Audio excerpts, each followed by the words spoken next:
Ali je pred nami ob visokih temperaturah še prometni kolaps, kakršnega na slovenskem avtocestnem križu še nismo videli?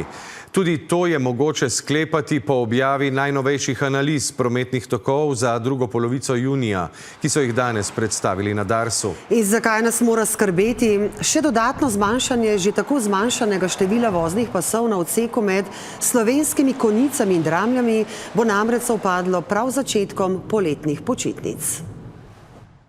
Dela pri Slovenskih Konjicah so nujno potrebna, zaradi tega, ker smo ugotovili, da so viadukti in pa cestišče že precej izrabljeno. In to ne bo edini zastoj, se nameravamo, skratka, imamo velik nabor del tudi za kasneje. Ja, to torej ne bo edino ozko grlo na slovenskih avtocestah med poletjem. Zaradi del na novem priključku Dragomer se dolgi zastoji že čez dober teden napovedujejo tudi na zahodni ljubljanski obvoznici in gorenjski avtocesti. Kdaj torej na pot, da se izognemo najhujšim zastojem? Kaj voznikom svetujejo na Darsu? Mark Vidrih. Ne le klasični dolgi zastoji proti Primorski, tudi 50-minutna zamuda na Dolenjski avtocesti in kar 20-kilometrska kolona od Kranja proti Ljubljani. Vse to in še več so na slovenskem avtocestnem križu minuli konec tedna doživljali vozniki, a vse to je bila očitno le uvertura v kaos, ki prihaja, opozarjajo na Darsu. Analize smo napravili tedensko in dnevno in poskušali izluščiti tiste najbolj pričakovane, najbolj kritične dneve, v katerih pričakujemo zelo povečan promet. Tako smo ugotovili, da je to 19. in pa 22. junij. Razlog pa praznik svetorešnje telo, ko se bodo proti morju za podaljšani konec tedna množično odpravili Avstrijci in Nemci.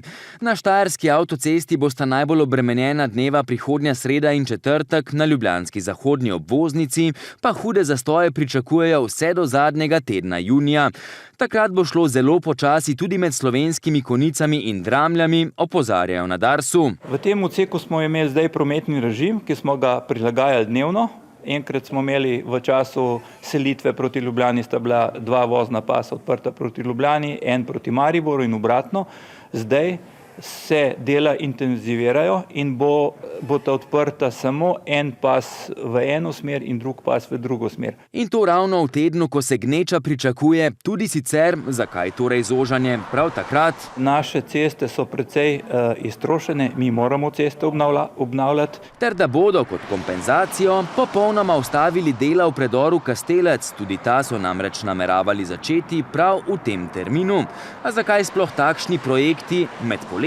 Poletje je čas, v katerem je že tako in tako manj prometa. Ker da se odhodi Slovencev na hrvaško obalo lepo razporedijo čez oba poletna meseca, pojasnjujejo in obenem mirijo. Največjo konico pričakujemo zdaj, na začetku. Potem se bo promet umiril. In jasno, imeli bomo še tiste tedenske zastoje, ko bo prihajalo do selitve, tako naših kot drugih, ampak te zastoji bodo po mojem mnenju manjši. Taki, kot smo jih navajeni iz prejšnjih let. Vseeno pa apel vsem voznikom, ne le da naj se na pot odpravijo pravočasno, previdno in strpno, ampak da naj pred potjo preverijo tudi aktualne prometne informacije in napovedi, še sporočajo z Darsa.